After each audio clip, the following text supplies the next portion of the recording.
আসসালামু আলাইকুম। সবাইকে আমন্ত্রণ জানাচ্ছি এবি নিউজ প্রাইম সংবাদে।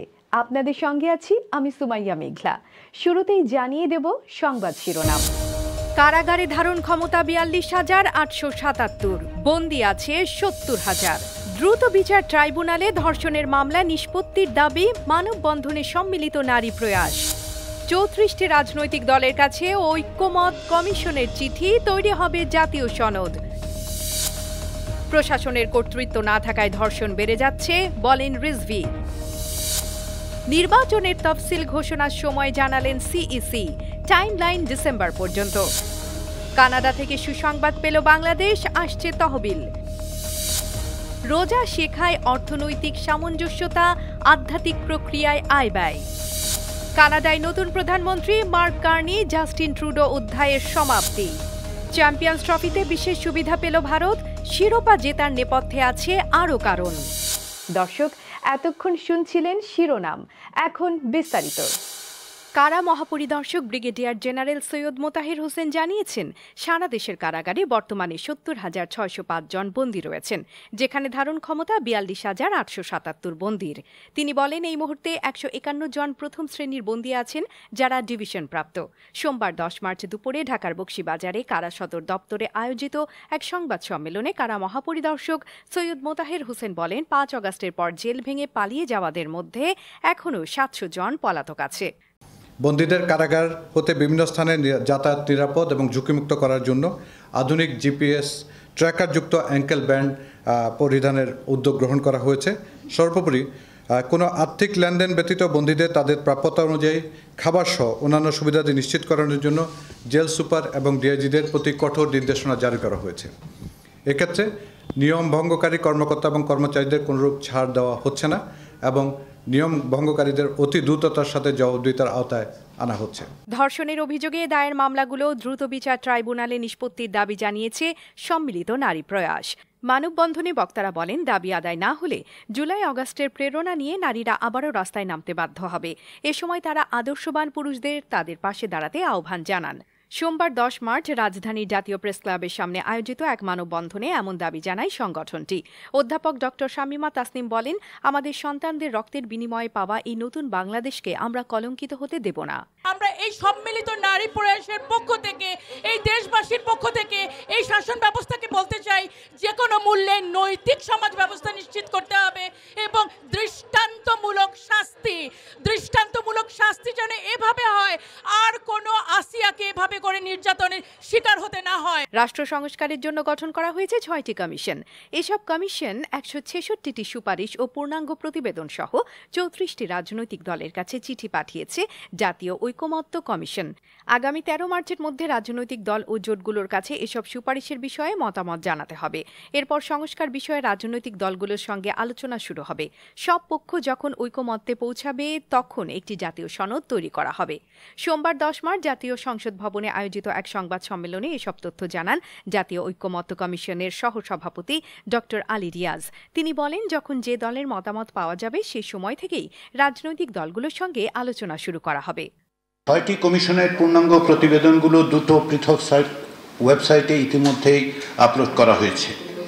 ওয়েবসাইটের একটি হচ্ছে ক্যাবিনেট ডিভিশনের ওয়েবসাইট। রিফর্মের জন্য বা সংস্কারের জন্য যে সমস্ত প্রতিবেদন, সেগুলো একটি আলাদা ওয়েবসাইটে তোলা হয়েছে। এগুলো সারা দেশের পাবলিক লাইব্রেরিগুলোতে পাঠানো হবে, বিশ্ববিদ্যালয়গুলোতে পাঠানো হবে। প্রশাসনের কর্তৃত্ব না থাকায় নারী ধর্ষণ বেড়ে যাচ্ছে বলে মন্তব্য করেছেন বিএনপির সিনিয়র যুগ্ম মহাসচিব অ্যাডভোকেট রুহুল কবির রিজভী। তিনি বলেন, ঘটনার আগেরগুলোর বিচার হতো, তাহলে এই পরিস্থিতি তৈরি হতো না। রিজভী আরও উল্লেখ করেন, মাগুরার শিশুটি যদি তার আত্মীয়ের বাড়িতে নিরাপদে না থাকে, তাহলে সে কোথায় নিরাপদ হবে? যে শিশু বোনের বাড়িতে নিরাপদ নয়, তাহলে তার নিরাপত্তার নিশ্চয়তা কোথায়? সোমবার ১০ মার্চ দেশজুড়ে সম্প্রতি ধর্ষণের ঘটনার প্রতিবাদ ও বিচারের দাবিতে নয়াপল্টনে মহিলা দলের বিক্ষোভ কর্মসূচিতে তিনি এ মন্তব্য করেন। আজকে ধর্ষণের পরিমাণ বেড়ে গেছে। আজকে নারীরা নিরাপদ নয়। আজকে আপনার মেয়েকে স্কুলে পাঠিয়ে তার প্রত্যাবর্তন কিভাবে হবে? সে ক্ষতবিক্ষত হয়ে বাসায় ফিরবে, স্বাভাবিকভাবে বাসায় ফিরবে। আরে অপরাধী অপরাধ করার আগেই যদি আপনার আইনের প্রয়োগ ঠিকঠাক মতো হতো, আইনের শাসন প্রয়োগ করা হতো, তাহলে এই পরিস্থিতি হতো না। আগামী অক্টোবর মাসে জাতীয় নির্বাচনের শিডিউল ঘোষণার প্রস্তুতি নিচ্ছেন প্রধান নির্বাচন কমিশনার সিইসি এএমএম নাসিরউদ্দিন। সাংবাদিকদের জাতীয় নির্বাচনে ট্রেনে উঠেছেন কিনা এমন প্রশ্নের জবাবে তিনি বলেন, প্রধান উপদেষ্টার ঘোষণার পর থেকেই আমরা জাতীয় নির্বাচনের প্রস্তুতি নিয়ে কাজ করছি। তবে জাতীয় নির্বাচনের ঘোষণা প্রধান উপদেষ্টা দেবেন। সোমবার 10 মার্চ আগারগাঁওয়ে নির্বাচন ভবনে সাংবাদিকদের মুখোমুখি হয়ে এ কথা জানান তিনি। বাংলাদেশে নিযুক্ত ব্রিটিশ হাই কমিশনার সারাহ কুকের সঙ্গে বৈঠক শেষে তিনি সাংবাদিকদের মুখোমুখি হন। তো আমাদের ঘোষণা তো মাননীয় প্রধান উপদেষ্টা দিয়ে দিছে যে ট্রেন তো হুঁশিয়ালটা বাজায় দিছে যে ডিসেম্বর অথবা আগামী বছরের প্রথম দিকে উনি তো ঘোষণা দিয়ে দিচ্ছে অলরেডি। কানাডা থেকে বাংলাদেশের জন্য একটি গুরুত্বপূর্ণ সুসংবাদ এসেছে। কানাডা বাংলাদেশ সহ ইন্দো প্যাসিফিক অঞ্চলে নতুন করে $272.1 মিলিয়ন সহায়তা প্যাকেজ ঘোষণা করেছে। কানাডার আন্তর্জাতিক উন্নয়ন মন্ত্রী আহমেদ হুসেন এ প্যাকেজের ঘোষণা দেন। গ্লোবাল নিউজের এক প্রতিবেদনে এ তথ্য প্রকাশিত হয়েছে। এই প্যাকেজের আওতায় 14টি প্রকল্পে নতুন অর্থায়ন করা হবে, যার মধ্যে রয়েছে লিঙ্গ সমতা, নারী ও মেয়েদের যৌন ও প্রজনন স্বাস্থ্য ও অধিকার, অন্তর্ভুক্তিমূলক শিক্ষা ও দক্ষতা, প্রশিক্ষণের সুযোগ বৃদ্ধি, দারিদ্র্য হ্রাস। একটি প্রকল্পে নার্সিং সেক্টরে নারীদের ক্ষমতায়নের জন্য 3 বছরে $6.3 মিলিয়ন বরাদ্দ করা হয়েছে, যা কানাডিয়ান কোম্পানি কাওয়াটার ইন্টারন্যাশনালকে দেয়া হবে। সাওম বা রোজা মানুষের জন্য সঞ্চয় ও সঠিক আয় ব্যয়ের একটি কার্যকর পদ্ধতি নির্দেশ করে। সাধারণত যখন মানুষ কম পরিমাণে খাদ্য গ্রহণ করে বা কম সময়ে আহার করে, তখন তার অর্থ ও শ্রমের ব্যয় কমে যায়। এটি অর্থনীতি ও আয় ব্যয় নিয়ন্ত্রণের একটি আধ্যাত্মিক প্রক্রিয়া। রোজার অর্থনৈতিক গুরুত্ব নিয়ে দেখুন বিশেষ প্রতিবেদন। মুসলমানদের জীবনে রোজার তাৎপর্য অপরিসীম।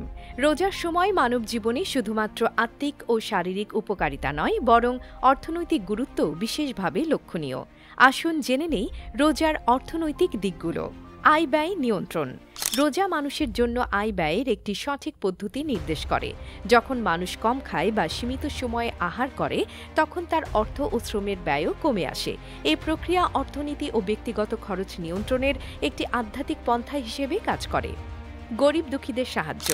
রোজা ধনী ব্যক্তিদের অসহায় ও দুঃখীদের কষ্ট অনুভব করতে সহায়তা করে। এই উপলব্ধি তাদের দান সদকা প্রদান করতে উৎসাহিত করে, যা গরিবদের আর্থিক সংকট হ্রাসে গুরুত্বপূর্ণ ভূমিকা পালন করে। অর্থের মজুদ রোধ।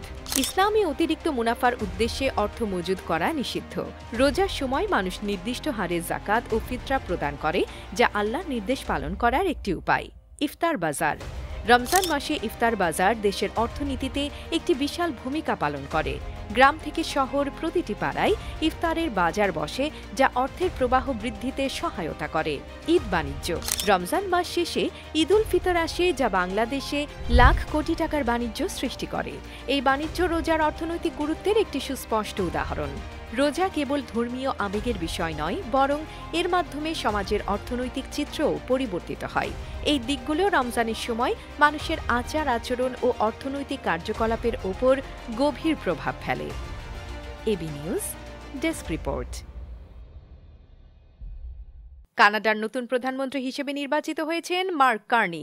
এর মাধ্যমে জাস্টিন ট্রুডোর অধ্যায়ের সমাপ্তি ঘটেছে। আগামী কয়েকদিনের মধ্যে ট্রুডো তার কাছে ক্ষমতা হস্তান্তর করবেন।